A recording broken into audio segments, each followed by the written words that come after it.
આ જો થોડાક દી થાય તો એ ભાઈઓ ગાદી પર હોય, થોડાક દી થાય તો આ ભાઈઓ ગાદી પર હોય. આ ઝઘડો કાયમ માટે પૂરો કરવો હોય તો શું કરવું પડે?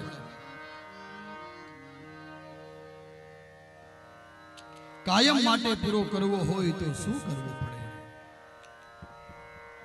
ત્યારે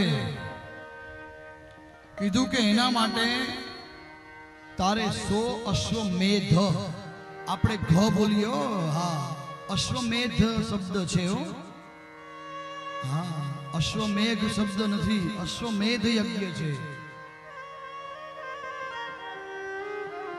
100 અશ્વમેધ યજ્ઞ કરવા પડે.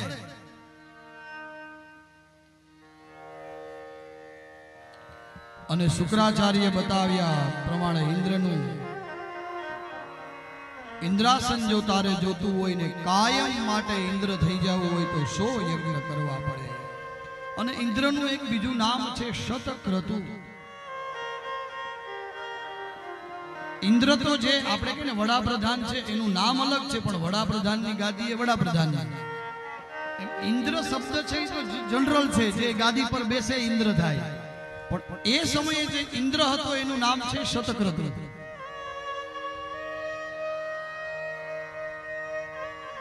અને નર્મદા કિનારે આવ્યા છે,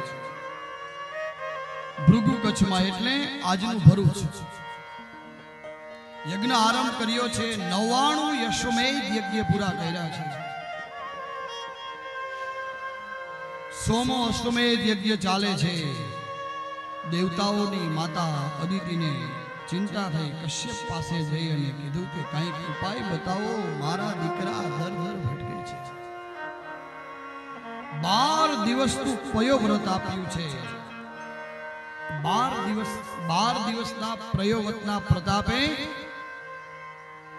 અદિતિના કુખે ચતુર્ભુજ રૂપે નારાયણ પ્રગટ થયા છે.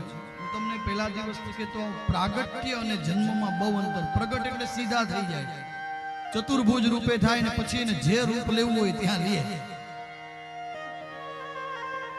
અને ત્યારે જે જે કાર કરવામાં આવ્યો છે ભગવાન. બોલે પૂર્ણ પુરુષોત્તમ ભગવાન કી જય. માં અદિતિ સ્તુતિ કરવા લાગી.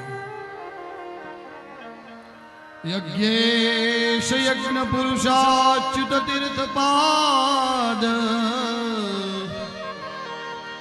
તીર્થસ્રવ શ્રવણ મંગલ મંગલાધેય. આપન્ન લોક વૃજિનો પશમોદયાદ્યમ શમનઃ કૃદેશ ભગવન શ્રીજીનનાથ. હે ભગવાન, આપ યજ્ઞના સ્વામી છો. હે નારાયણ,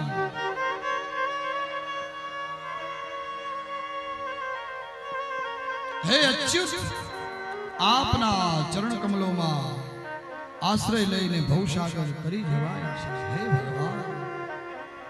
માં અદિતિએ ભગવાન નારાયણની સ્તુતિ કરી છે. અને આખા આશ્રમમાં દિવ્ય પ્રકાશ ફેલાયો છે. કશ્યપ ઋષિ દોડતા દોડતા આવ્યા છે,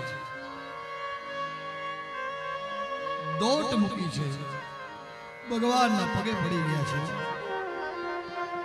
હે નારાયણ, હે નારાયણ, હે નારાયણ. અને ભગવાને કીધું, બોલો, હું તમારા વ્રતથી પ્રસન્ન થયો છું. શું? અને માં અદિતિએ કીધું, મારા દીકરાઓ ઇન્દ્ર આદિ દેવતાઓ બધા દર દર ભટકે છે. ભગવાન એને પાછું એનું ઇન્દ્રાસન અપાવો. ત્યારે ભગવાને કીધું કે અત્યારે આ કાર્ય કઠિન છે માં, પણ હું ઇન્દ્રને મારી બલિને મારી ન શકું, પણ બલિને માગી શકું જરૂર. મારી ન શકું પણ માગી તો શકું ને. તમારું વ્રત નિષ્ફળ નહીં જાય માં અદિતિ, જરૂર તમારું કામ કરીશ. અને ભગવાન બોલ્યા છે, ઉપેન્દ્ર થઈશ, ઇન્દ્રનો ભાઈ અનુજ બનીને તમારું કાર્ય કરીશ. અને ભગવાન ચતુર્ભુજ રૂપને હવે છુપાવી દીધું, અંતર ધ્યાન કરી અને વામનના રૂપમાં ત્યાં પ્રગટ થયા.